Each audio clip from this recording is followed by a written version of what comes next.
Entry കണ്ട് ഞാൻ entry എന്ന് പറയുന്നിടത്ത് മെയിൻ എൻട്രി പറയാനുള്ള നിങ്ങള് കണ്ടു തന്നെ മനസ്സിലാക്കണത് ആരും ഇത്ര ഹൈപ്പ് ആയിട്ടാൽ ഷാൻ റഹ്മാന്റെ പങ്ക് വലുത് തന്നെ. ഓരോ ക്യാരക്ടറും പീക്ക് ചെയ്യണത് ബിജിഎം.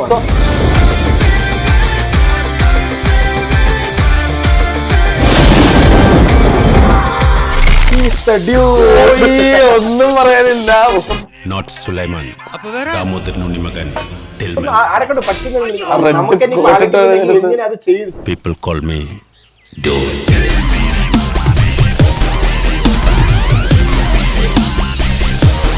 തിയേറ്ററിൽ ഇരിക്കുമ്പോഴേ കുറെ മാര് നമ്മള് സിനിമ എൻജോയ് ചെയ്യാണ് വരുന്നത്. ഇന്നലെ എനിക്കൊരു അനുഭവം ഉണ്ടായി. ഞാനാ പോറ്റി എന്ന് പറയുമ്പോ നീ ആരുടെ പോറ്റി, അതിനിടയ്ക്ക് കൗണ്ടർ അടിച്ച് നിങ്ങള് അതിനകത്ത് വലിയ ആളാവുന്നൊക്കെ പറയേണ്ട വലിയ കാര്യമുണ്ട്. സിനിമ കാണും, ആസ്വദിച്ചു. ജയസൂര്യ അല്ലത്, അത് ശരി ഷാജിപ്പാപ്പൻ തന്നെയാണ്. ഷാജിപ്പാപ്പൻ എത്ര വർഷം ഇടവിട്ടാണ് ഈ ആട് 1, 2, 3 ഇറങ്ങുന്നത്. പക്ക ഡിറ്റോ ഷാജിപ്പാപ്പൻ. ഒരു സ്ഥലത്ത് പോലും മാറി അടിച്ചില്ല. ആ എക്സ്പ്രഷനും അതായത് രാജാവുമ്പളെ ബോഡി ലാംഗ്വേജും മാറി ഈ പഴയ കാലഘട്ടത്തിൽ പോകുമ്പോഴേ നീരജെ ആട് ഫ്രാഞ്ചൈസിലെ 3ാമത്തെ പാർട്ടും അവസാനം നമ്മൾ കാത്തിരുന്ന് ആയിരിക്കുകയാണ്. കണ്ടായിരുന്നോ? കണ്ടു നമ്മൾ ഒരുമിച്ചാണ് കണ്ടത്. എങ്ങനെ ഉണ്ടായിരുന്നു ആട് 3? സെലിബ്രേറ്റ് ചെയ്യാൻ പറ്റണം. അതായത് ഫാമിലി ആയിട്ട് എല്ലാവർക്കും, എല്ലാ ജോണറും, എല്ലാം ഇഷ്ടപ്പെടുന്നവർക്ക് എൻജോയ് ചെയ്ത് കൂടുതലാണെങ്കിലും നമുക്ക് ഒരു സ്ഥലത്ത് പോലും അധികം ലാഗ് ഫീൽ ചെയ്യാതെ നമുക്ക് ഇരുന്ന് ആ ആട് ഫ്രാഞ്ചൈസിലെ 3ാമത്തെ പാർട്ട് നമുക്ക് കണ്ട് രസിക്കാൻ പറ്റി എന്നുള്ളതാണ് ഏറ്റവും വലിയ. തിയേറ്ററിന്റെ ഓളമൊക്കെ നമ്മൾ കണ്ടതാണ്. അത് രാത്രി ലേറ്റ് നൈറ്റ് ഷോ ആണ്, 12 മണിക്കുള്ള ഷോ നമ്മൾ കവിതയിലേക്ക് പോയി കണ്ടത്. എന്തൊരു വൈബായിരുന്നു. അതായത് തുടക്കം കാടുണ്ടല്ലോ, കാട് തൊട്ട് അത് പറയാനുള്ള സ്പോയിലർ വരും. സ്പോയിലർ ആക്കുന്നില്ല, കണ്ട് തന്നെ അത് എൻജോയ് ചെയ്യേണ്ടതാണ്. അവിടെ തൊട്ട് അവസാനം വരെ ചിരി, കയ്യടി, ആഘോഷം. മിഥുൻ മാനുവലിനെ സമ്മതിക്കണം. ഒയ്യോ, ആ പഴയ കാലഘട്ടങ്ങളൊക്കെ എടുത്ത് പീരീഡ് ആർട്ടൊക്കെ ചെയ്തേക്കണം. കാരണം ഒരു മിഥുൻ മാനുവൽ ഇത് ഇങ്ങനത്തെ ഒരു സംഭവം ചെയ്യാത്തതാണ്. പുതിയൊരു മിഥുൻ മാനുവലിന്റെ വേറെ വർഷം, അപ്ഡേറ്റഡ് വെർഷനാണ് നമ്മൾ കണ്ടത്. കാരണം ആ പഴയ കാലഘട്ടവും പുതിയ കാലഘട്ടവും തമ്മിൽ ചേർക്കുന്ന ഒരു സംഭവം ഉണ്ട്. അത് അവിടെയാണ് നമ്മൾ ഞെട്ടിപ്പോയത്. ആ ക്ലൈമാക്സ് പറയാൻ പാടില്ല. എല്ലാരും കാണണം. നമുക്ക് പിന്നെ പറയണമെന്നുണ്ട്, പറയും.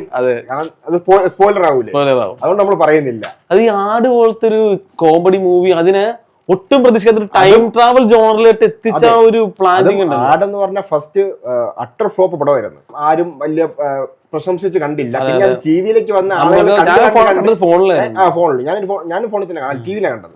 അങ്ങനെ അത് ഇറങ്ങിയതിനു ശേഷമാണ് പിന്നെ ആളുകളിലേക്ക് എത്തി അതൊരു വൈബായിട്ട് മാറിയത്. കാരണം ആടെ എന്തുകൊണ്ട് വിജയിച്ചില്ല എന്ന് നമുക്ക് ഇപ്പോഴും തോന്നിപ്പോറുണ്ട്.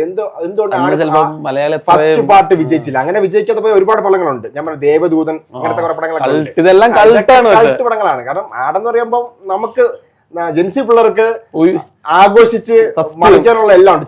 ചിലവർക്ക് ഇഷ്ടപ്പെടില്ല, എന്തറിയാമോ? ചിലവർക്ക് ഈ അധികമായിട്ടുള്ള കോമഡികളൊന്നും ചിലവർക്ക് ഇങ്ങനെ പിടിക്കൂല. കാരണം ഈ ജെൻസി പിള്ളേരുടെ കോമഡി ഒന്നും പിന്നെ ആ കോമഡികളൊക്കെ ചിലർക്ക് അങ്ങ് പിടിക്കും. അത് മനസ്സിലാക്കാൻ പറ്റാത്ത അവരുടെ ഒരു മൈൻഡ് സെറ്റിന്റെ കുഴപ്പം. അവരെ ഒരു ക്യാരക്ടർ അതും കൂടി കുറച്ചും കൂടി ആഘോഷിക്കാം. എന്തുകൊണ്ട് ഞാൻ പറയുന്നത് വെച്ചാൽ ആട് 3ക്കും നെഗറ്റീവ് റിവ്യൂലൊക്കെ ഞാൻ കണ്ടായിരുന്നു. അതാണ് അവർക്ക് എന്തുകൊണ്ട് ആ പടം ഏറ്റെടുക്കാൻ പറ്റുന്നില്ല. പിന്നെ ഓരോരുത്തർക്കും ഓരോരുത്തരുടെ വ്യക്തി സ്വാതന്ത്ര്യം ഉണ്ട്. അതൊക്കെ നമുക്ക് കണക്കിലെടുക്കാം. ചിലപ്പോൾ അവർക്ക് ഇഷ്ടപ്പെട്ടില്ലെങ്കിൽ ഇഷ്ടപ്പെട്ടില്ല. അങ്ങനെ എല്ലാ പടവും എല്ലാവർക്കും ഇഷ്ടപ്പെടണമെന്നില്ലല്ലോ. കാരണം ആട് അങ്ങനെ ഫസ്റ്റ് ഫ്ലോപ്പ് ആയിരുന്നു. സെക്കൻഡിലോട്ട് വരുമ്പോ അത് എന്റെ പൊന്നെ ആ ഫ്ലോപ്പിൽ നിന്ന് പിന്നെയും താഴോട്ട് പോകുമോ എന്ന് എല്ലാവരും പേടിച്ചാണ് സെക്കൻഡ് ഇറങ്ങുന്നത്. ആഘോഷിച്ച് അത് ഭയങ്കര വിജയമായി മാറി. ഓരോ ട്രെൻഡ്, ഇപ്പൊ കോസ്റ്റ്യൂം ആവട്ടെ, ഓരോരോ സ്റ്റൈലും. പിന്നെ ഇപ്പൊ തേർഡ് ഇറങ്ങി, വലിയ വിജയമായിട്ട് എന്തായാലും ക്ലബിലേക്ക് ജയസൂര്യയുടെ എൻട്രി നമുക്ക് പ്രതീക്ഷിക്കാം. ഉറപ്പായിട്ട് പ്രതീക്ഷിക്കാം. ശരി ജയസൂര്യ അല്ലത്, അത് ശരി ഷാജിപ്പാപ്പൻ തന്നെയാണ്. ഞാൻ പറഞ്ഞു ഈ വർഷങ്ങൾ എത്ര വർഷം ഇടവിട്ടാണ് ഈ ആട് 1, 2, 3 ഇറങ്ങുന്നത്. പക്ക ഡിറ്റോ ഷാജിപ്പാപ്പൻ. ഒരു സ്ഥലത്ത് പോലും മാറി അടിച്ചില്ല. ആ എക്സ്പ്രഷനും ആ ഡയലോഗ് ഡെലിവറി ഒക്കെ ആ മുറുക്കാൻ ചവച്ച ഡയലോഗ് പറയാനൊക്കെ എല്ലാം ഈ പക്ക ഡിറ്റോ ആയിട്ടാണ്. അതായത് രാജാവുമ്പളെ ബോഡി ലാംഗ്വേജും മാറി ഈ പഴയ കാലഘട്ടത്തിലൂടെ പോകുമ്പോഴേ നമ്മൾ വിചാരിച്ചു ഇതൊന്നും വർക്കാണ് വിചാരിച്ചു. പക്ഷെ അവിടെ ഷാജിപ്പാപ്പൻ അതൊക്കെയാണ് നമ്മളെ ഇരുത്തുന്നത്, തിയേറ്ററിൽ ഇരുത്തുന്നത്. പിന്നെ വേറെ കാര്യം എന്ന് പറഞ്ഞാൽ ജയസൂര്യ മാത്രമല്ല, ആ പടത്തിലുള്ള എല്ലാവരും ഔട്ട് ആൻഡ് ഔട്ട് പെർഫോമൻസ് ആയിരുന്നു. എൻട്രി എന്ന് പറയുന്ന നേരത്ത് മെയിൻ എൻട്രി പറയാനുള്ള നിങ്ങള് കണ്ടു തന്നെ മനസ്സിലാക്കണത്. ആ സർബത്ത് ഷമീറിന്റെ എൻട്രി വന്നപ്പോഴാണ് ഞാൻ എണീച്ച ഒരു തുള്ളി ക്ലീറ്റസ് എല്ലാരും. പിന്നെ പഴയ നടന്നു പോയ ഫുക്രു, അവന്റെ അനിയനായിട്ടാണ് ഫുക്രു വരുന്നത് സിനിമയില്. അതാണ് മിഥുൻ മേനോൻ എങ്ങനെ ഓഡിയൻസ് എൻജോയ് ചെയ്ത് സെലിബ്രേറ്റ് ചെയ്ത് കാണണം, അതിനു വേണ്ടി പുള്ളി ചെയ്യണത്. എന്തായാലും സമ്മതിച്ചു കൊടുക്കണം കേട്ടോ മിഥുൻ മേനോനില്. കാരണം ഇത്രയും ഒരു ഫ്ലോപ്പായ പടത്തിന്റെ സെക്കൻഡ് പാർട്ടും തേർഡ് പാർട്ടും ഇനി അടുത്ത പാർട്ട് 2 വരുന്നുണ്ട്. ഈ പാർട്ട് 3യുടെ 2 വരുന്നുണ്ട്. അടുത്ത സീരീസും കൂടെ അവര് സ്റ്റാർട്ട് ചെയ്യാൻ പോകുന്നത്. അതുകൊണ്ടാണ് നിർത്തിയിരിക്കുന്നത്. കാരണം കാത്തിരിക്കുകയാണ് നമ്മളെല്ലാരും അടുത്തൊരു പാട്ട്. കാരണം ആടെന്ന് പറയുമ്പോൾ എല്ലാവർക്കും ഒരു ഹൈപ്പ് ഉണ്ട്, ഒരു സിനിമയ്ക്കുള്ളിൽ ഒരു ഹൈപ്പ് ഉണ്ട്. ഈ ആട് ഇത്ര ഹൈപ്പ് ആയിട്ടാലും ഷാൻ റഹ്മാന്റെ പങ്ക് വലുത് തന്നെ. ഓരോ ക്യാരക്ടറും പീക്ക് ചെയ്യണത് BGM ആണ്. സത്യം സീനും പറയാൻ വന്നതാണ്, പക്ഷെ പറയണ്ട. എല്ലാവരും എൻട്രി ഈ പറഞ്ഞ പോലെ തന്നെ ധർമ്മജിന്റെ ആയാലും ഷാജി പാപ്പന്റെ ധർമ്മജനല്ല, ധർമ്മജനായിട്ട് തോന്നുള്ളൂ. അതാണ് ഞാൻ പറഞ്ഞ പെർഫോമൻസ്. കാരണം ഇവര് അത് ഡിറ്റോട് ചെയ്ത് വെച്ചൊക്കെയാണ്. എങ്ങനെയാണ് ഇവർക്ക് അങ്ങനെ പറ്റുന്നത് ഇത്രയും വർഷം കഴിഞ്ഞിട്ടും? കാരണം ഇവർക്കുള്ളിൽ പല ക്യാരക്ടർ മാറി മാറി പൊയ്ക്കൊണ്ടിരിക്കുകയാണ്. കാരണം ജയസൂര്യ എന്ന് പറഞ്ഞാൽ എത്ര വർഷത്തിന് ശേഷം ഈ ആട് ചെയ്യണമെന്ന് അറിയാം. അല്ലല്ല, ഈ കത്തനാർക്ക് വേണ്ടി പുള്ളി തന്റെ ഒരുപാട് 6-7 വർഷം കളഞ്ഞ അതിനിടയ്ക്ക് ഒരു സിനിമയിൽ വന്നിട്ടില്ല. എന്നിട്ടും ഈ അതേ സെയിം എന്നെ പിടിക്കുന്നെന്ന് പറയുമ്പോഴേ ഹാറ്റ്സ് ഓഫ് കൊടുക്കണം ജയസൂര്യക്ക്. എനിക്ക് ഭയങ്കര ഇഷ്ടപ്പെട്ടു. കാരണം ആ പുള്ളിയുടെ കോമഡി എല്ലാം ഭയങ്കര ഇഷ്ടപ്പെട്ടു. അതുകൊണ്ടാണ് എനിക്ക് അത്ര സന്തോഷമുള്ളതാണ് ഞാൻ പറഞ്ഞത്. കാരണം ഒരു ഔട്ട് ആൻഡ് ഔട്ട് നമുക്ക് എൻജോയ് ചെയ്ത് എല്ലാ സ്ട്രെസ്സും മറന്ന് എൻജോയ് ചെയ്ത് കാണണമെങ്കിൽ നിങ്ങൾക്ക് തിയേറ്ററിൽ പോയി മനസ്സിലാക്കി കണ്ടിരിക്കണം. പിന്നെ വേറൊരു കാര്യം എനിക്ക് പറയുന്നത്, തിയേറ്ററിൽ ഇരിക്കുമ്പോഴേ കുറെ മാര് നമ്മള് സിനിമ എൻജോയ് ചെയ്യാണ് വരുന്നത്. ഇന്നലെ എനിക്കൊരു അനുഭവം ഉണ്ടായി. തിയേറ്ററിന് ഞാനും എന്റെ ഒരു സുഹൃത്ത് രാഹുലും കൂടെ അടുത്തിരിക്കുകയായിരുന്നു. നീ ഫ്രണ്ടിലാണ് ഇരുന്നത്. അപ്പൊ അടുത്തിരുന്നപ്പോ നമ്മളെ സീനിന്റെ ഇടയിൽ നിന്ന് തന്നെ കുറെ മാര് അങ്ങോട്ടും ഇങ്ങോട്ടും ഓടി ഈ അമിതമായി മറ്റേ കൗണ്ടർ അടിച്ച് അതൊക്കെ ചെയ്യാം, നമ്മൾ ചെയ്യുന്നതാണ്. പക്ഷെ അതിന് ആസ്വാദനം ബാക്കിയുള്ളവർക്കൂടെ ആസ്വാദനം കുറയ്ക്കുന്നുണ്ട്. കാരണം സിനിമ എന്ന് പറഞ്ഞാൽ നമുക്ക് ആ തിയേറ്ററിൽ നമ്മൾ ഇരുന്ന് ഒരു ശല്യവും ഇല്ലാതെ. ഇത് ഏറ്റവും വലിയ പ്രശ്നം എന്ന് പറഞ്ഞാൽ ഈ ഹൊറർ പടത്തിനൊക്കെ ഈ കൗണ്ടർ അടി ബ്രഹ്മയുഗത്തിനൊക്കെ വന്നിരുന്ന് ഞാനാ പോറ്റി എന്ന് പറയുമ്പോ നീ ആരുടെ പോറ്റി അങ്ങനെയൊക്കെ പറയുന്നുണ്ട്. അപ്പൊ നമുക്ക് ആ ആസ്വാദനം കുറയും. സത്യം. അങ്ങനെ തിയേറ്ററിൽ പോകാത്ത ആൾക്കാരുണ്ട്.